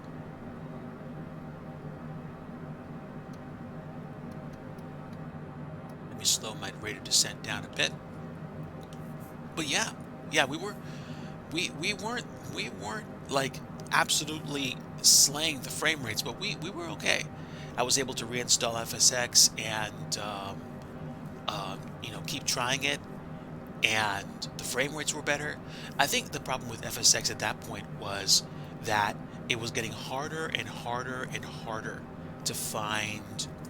It was getting harder and harder to find AFCAD files for the airports that I was flying to. I was trying to do a world tour in the sim with the aircraft that I had, and I had World of AI aircraft installed. So when I was flying to, like, say, the Philippines or Hong Kong, I was seeing area airlines at the airports, which was great. But oh yeah, no question. Even with the absolute, hidden tweaks that we were doing to try to, you know, make the scenery redraw and not have the CPU be so messed up. There's only so much scenery you can load on a 4 gig video card before it's like, okay, I'm done. I can't do this. It was the same thing with X-Plane. I tried installing Ortho, and essentially what happened was the Ortho, you can't put anything higher than zoom level, I think 13 or 14. And zoom level 13 works if you're flying at like 30,000 feet and higher. You're okay. It's just that it gets blurry once you start landing. But I managed to get the entire US and parts of Canada mapped with zoom level 13 scenery and have it fit in like 250 gigs of space, which is nuts. To date, that was one of the coolest things that I did. Spending whole weekends. Flight simmers, man. We're we do things. We want things to work out really well.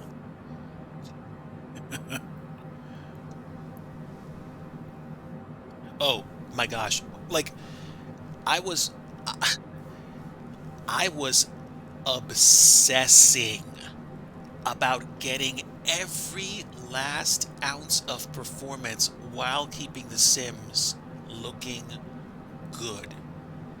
I mean, you want to talk about trying to manipulate stuff? That was me. It was definitely a challenge. Not going to lie. But what can I say? It was enjoyable in the sense that we were shooting for it. You know, we wanted to get the sim as well configured as absolutely possible.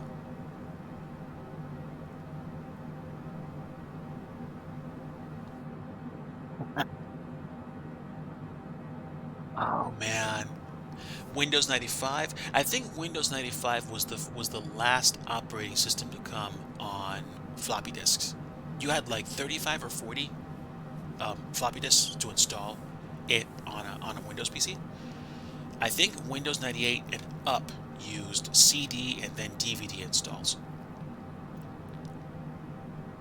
I mean, sheesh, what? Like, if I go to FS Expo, I'm legit tempted to come up with a board game called Flight Simulator Simulator. And it would be like a board game. Like, CTD, go back 12 spaces or start over. Um, it'd be funny, like, but we know all these things. CTDs became more of a problem as we started getting, I guess, more powerful computers and more graphics. But yeah, like the stories that we can tell our, grandkids, like, yeah, you whippersnappers, you guys have like contact lens virtual reality. We had to sit in front of a screen and pretend that we were inside of an airplane. Like, they're like, oh, grandpa, next thing you're going to tell us is that, you don't have the ability to ask a company to lend you one of their big planes to try out in a simulator. It's like, no, we didn't. We had to do everything on our computers. D&D to reformat every day. I There was a point in my early life with my my computer when I was using, I think, Windows 98. I was reformatting my computer once a year, every year that I had it. And it was just like, you know, save your files, back up your stuff, reformat your hard disk, reinstall the OS, just to get that little, that boost of juice to get you where you want it to be.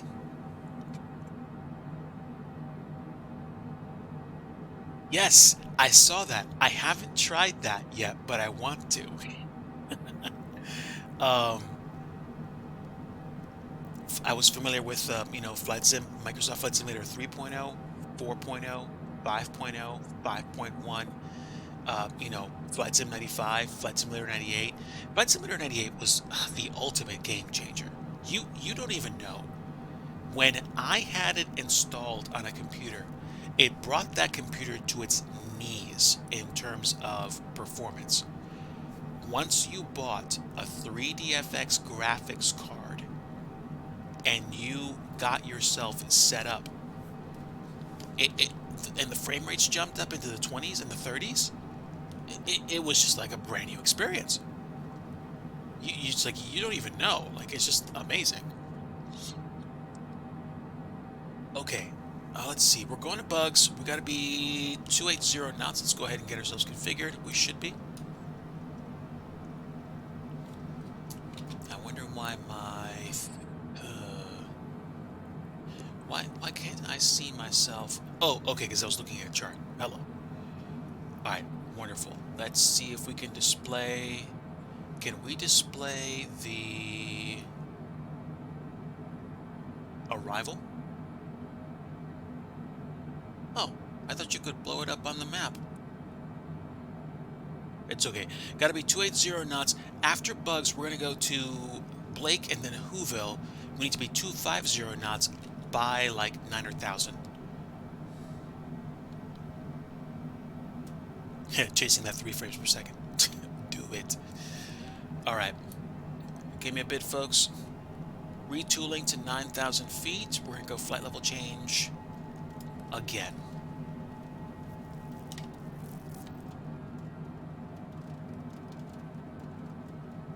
Okay, it is raining down in Orlando, so bring your raincoats if you're going to go to Disney.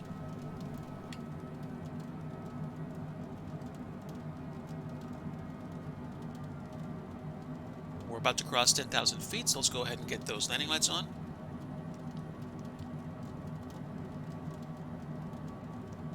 And let's make ourselves look cool. Oh, they're not pulsing right now. Okay. Must be the lights on the landing gear themselves. We're in the soup now, folks.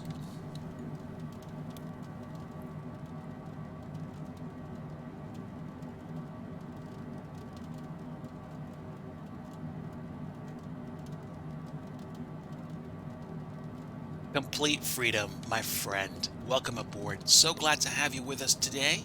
You have joined us as we approach Orlando, and I am literally chasing the clock right now. I'm not afraid to say I might break decorum and land straight in because it's coming on 4:30, like in literally 7 minutes. I'm I'm I'm running the gauntlet right now. Let me think. What can I do? I know what I can do. I can go straight to Bryce. Let's look for Bryce. Direct to I Have No Shame. And Bryce. You know what? I'm going to configure myself for the ILS arrival instead of looking at that. Give me MCO. And show me charts, please. The approach for 3-6 right. Oh, great. I can overlay it. All right. First off, down to 5,000. Quickly, flight level change.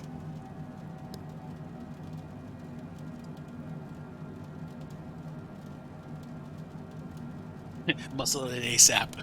Let's go.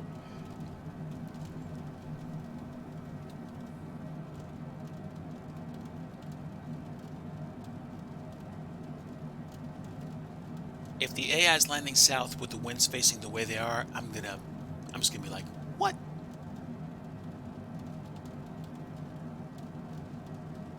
Okay, winds are literally coming in from the north at 11 knots. So, okay, it is what it is. We're 245. We are nosing it down using flight level change. We're close.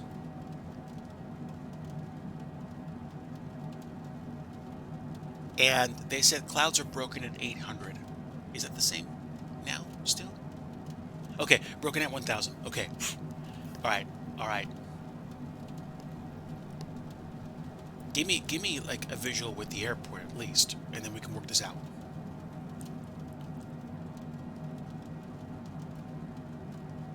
I think I can squeeze like another like 10 minutes out of this, but I'm gonna have to cut and run. Folks, guys, you don't know. You don't know. I'm appreciative of every single one of you. The fact that you would spend time with a dude who's flying a fake plane to a destination humbles me. Your presence is enough for me. You don't have to do anything else. The fact that I'm not talking to myself right now, that's a good thing.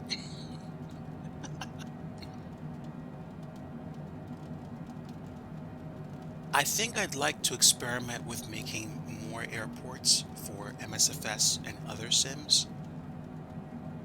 I don't know how to make the transition though between what I want to do and maybe what I should be doing. Um, I don't know. I'll keep you guys up to date as I bump into you in like chats and other Flight Sim streamers streams and mine. But I want to know. I want to know. You know whether or not it's going to be a good thing for me to jump into this with more. It is humbling, King Cobra. You are correct. Definitely humbling. Um, just thank you. I appreciate having you guys on board and sharing the experience. It's fun, and hopefully we will be able to continue doing things like this more in the future. But who knows? I might start focusing more on scenery development streams again, or I might start doing more flights and just do scenery development off stream. With that said, I have been making some progress on Plymouth Municipal Airport. I need to build more custom assets. I could, at this point, stop with what I have and just put it on flightsim.to, but I let Eric Flight know that I do want to actually put this on Sim Market as well when it's done. We will see.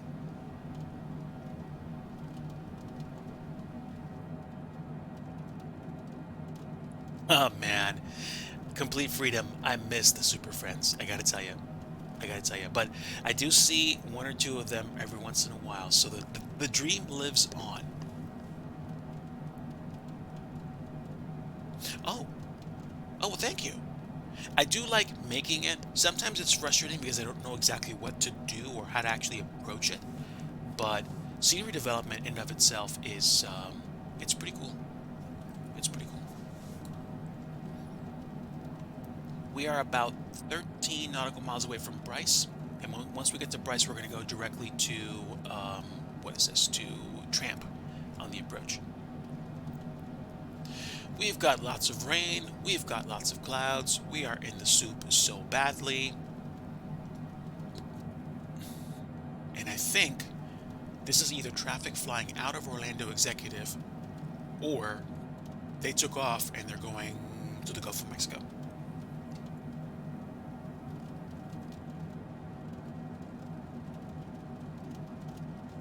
Nice, complete freedom.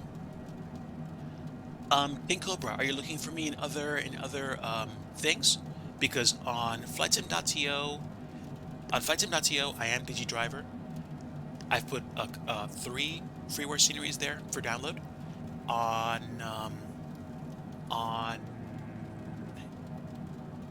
where else? On Sim Market, you can find my work under the Digi Scenery Studio.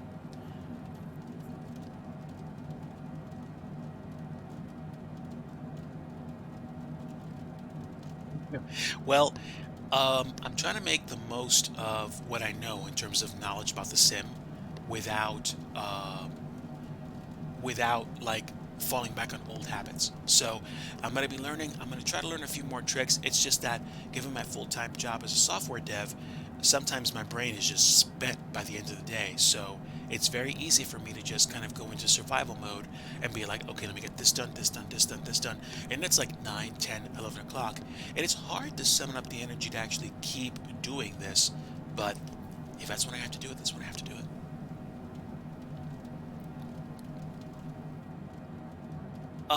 In MSFS, you will find me under Ryu Haneda. So RYUHANEDA.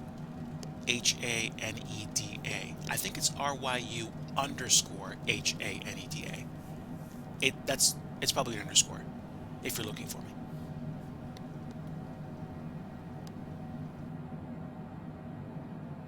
Yeah, where am I? Yeah, so there I am. Ryu Haneda. It's just 2 words, no underscore.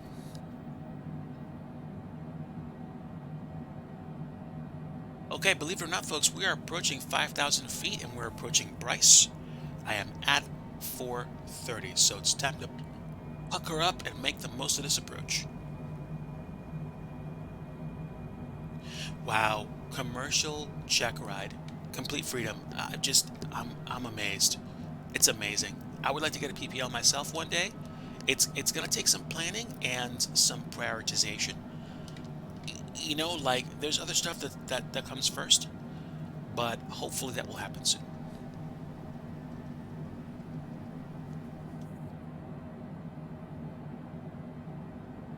Okay.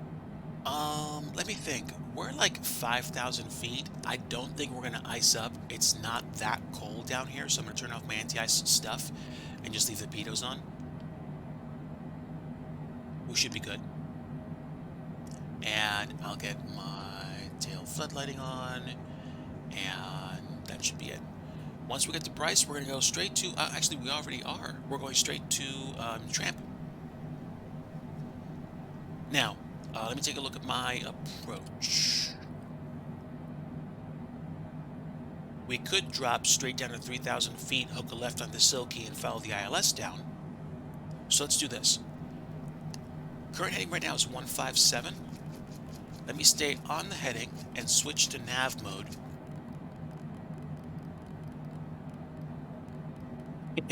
Nothing good can come of this, chat. All right, let's get down to 3,000 feet. Flight level change. And we will switch our nav source to nav 1. And we do have the nav source on. Why am I going to nav? Oh, because I chose nav, not heading. It's okay.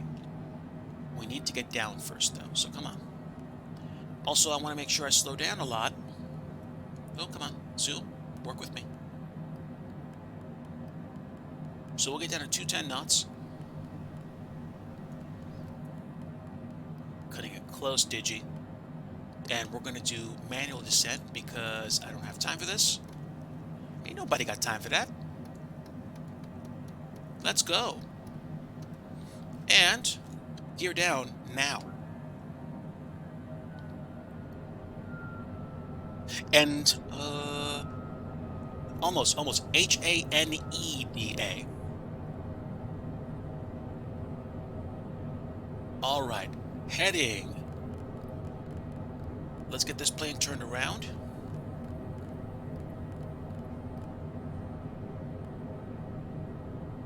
Oh no, he's going straight through the ILS beam. Ah! Let's keep it coming.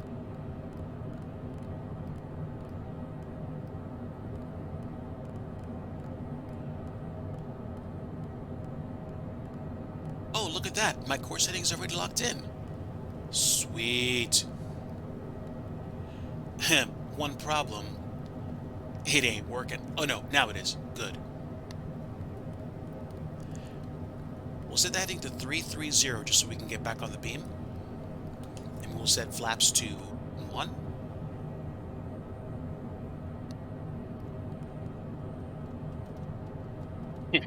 Old school flight simmer making it happen. Hey man, we didn't have fancy RNAV approaches back in the day. We did what we had to.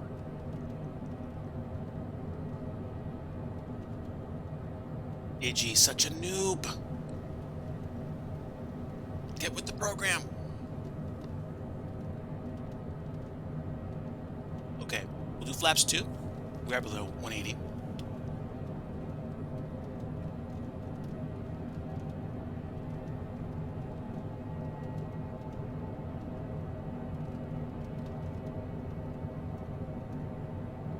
Let's see, localizers alive. We got the glide slope. Can't see a thing.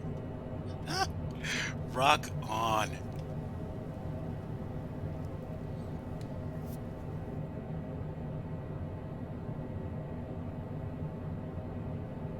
Okay, coming into the glide. Winds are from the northeast at 21 knots. Needless to say, this is going to be an interesting approach. Come on, land. Land, you big bird. I'm going to be running around in the next, like, 10 minutes.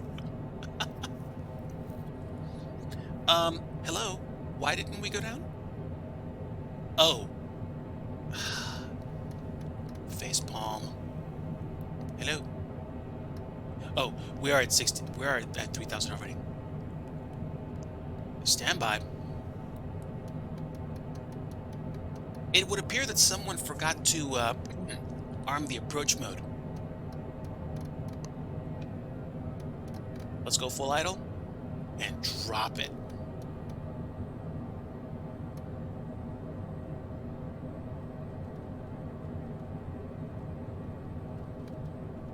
Okay, good. Good, good, good.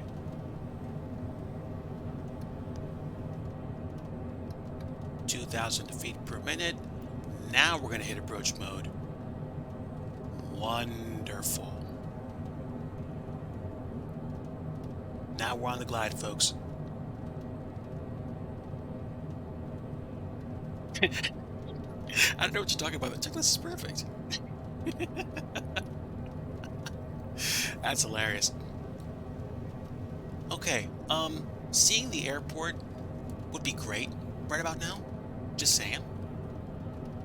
It'd be great.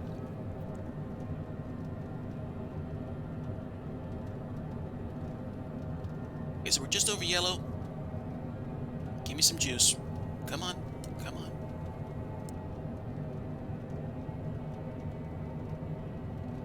The plane's chasing the glide slope. That's why my nose is in the air.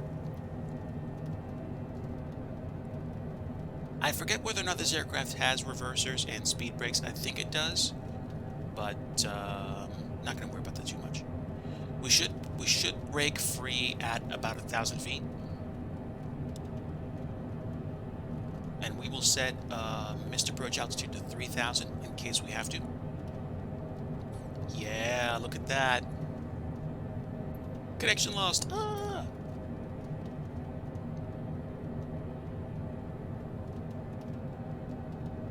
All right, folks, we're a little bit off. Let's go ahead and disable autopilot. Autopilot.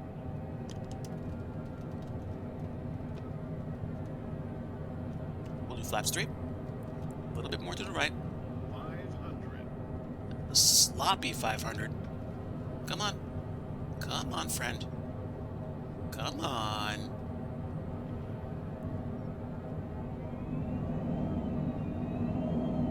Sheesh, I went from being too high to too low.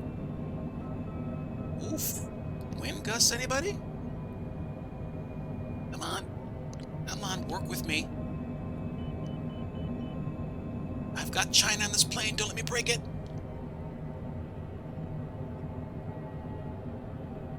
Landing would be good. Landing would be extremely good. Come on. Come on. Okay, wonderful. Woo-hoo-hoo. All right. Nose gears down, and we have touchdown. Welcome down to Orlando.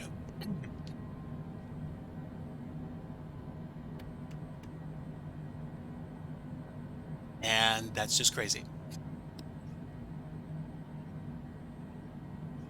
Yeah, it floated. It floated, yeah. Wait a minute. Wait. Stop. Did I miss something? We're headed west. We headed north. Oh, duh. Wait, hold on.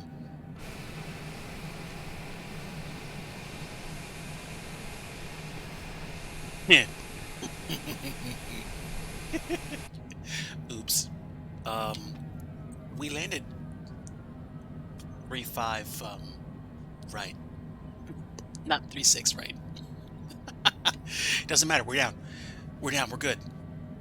ATC is like, just go. Go.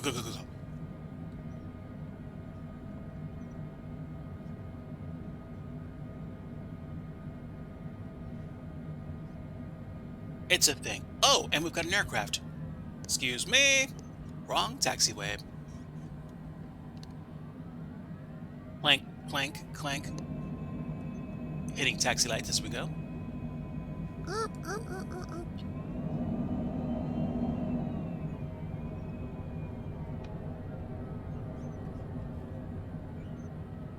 And we've got traffic. Come on.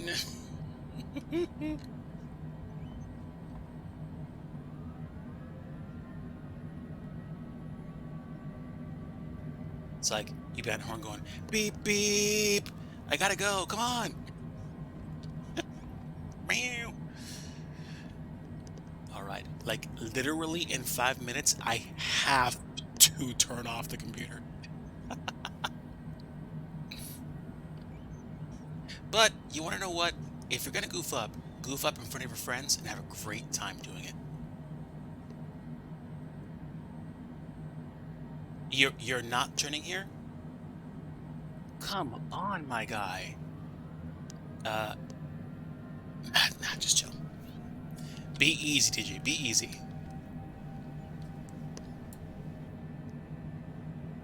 We'll keep everything on until we actually have to, you know, cross the other runways, and then we'll be done. I'll pull straight into the cargo ramp, and then we'll call it a stream.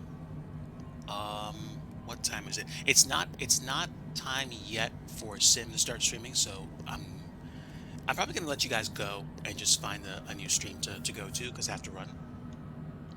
break break check. I am tailgating, aren't I? Um, it's a thing, man.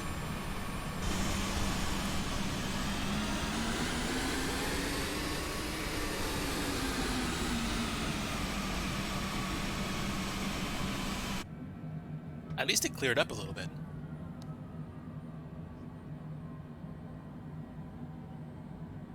King Cobra, I'm flying the Cessna Citation Longitude. Oh wow, a 757 too.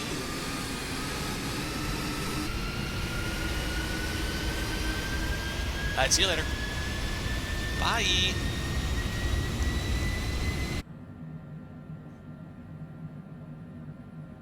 Alright, quick check. Alright, somebody's landing, so I might have to hold short or just gun it.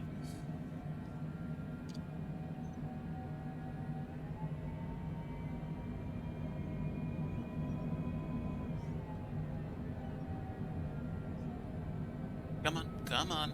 Thank you.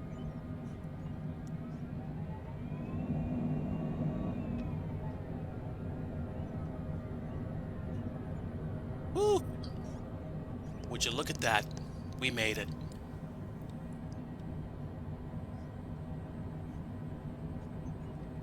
Wait, 757s are heavies now?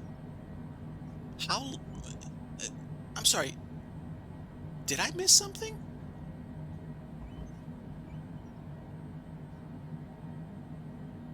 I'm holding short behind a surface truck. Welcome down what looks like an A320. Nice. Alright, sorry dude, gotta go.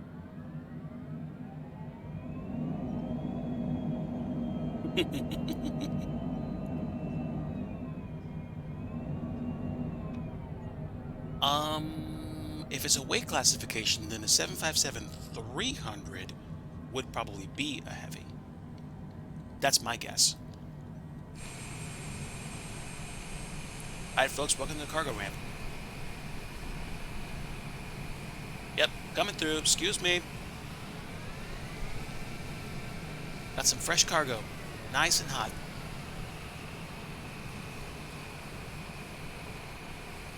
Right here's good.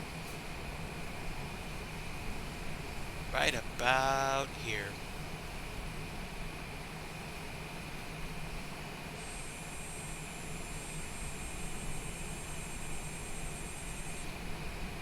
And good. Parking brake set. Oh my word. That's just craziness. All right.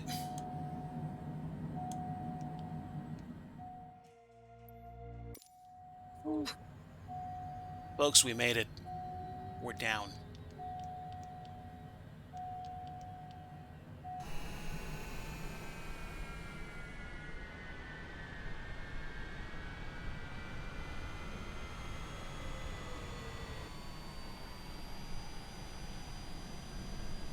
airfoil disturbance. That's pretty cool. All right, folks, I've been out of time for the past 10 minutes. I need to go. But before I do, I'm going to go ahead and see if I can find someone nice to leave you folks with, and I'm going to run. So, tell you what, my good friend Boeing Sky Pilot is flying, so we're going to raid Boeing Sky Pilot again. Let's go ahead and do that. So, raid Boeing Sky Pilot. Folks, thank you so much for coming alongside. God bless you all. Love your souls. Take care. And until next time, like I always like to say, if you want true peace, you need to know the Prince of Peace, Jesus Christ. Take care, friends. We'll see ya. Until next time. Bye.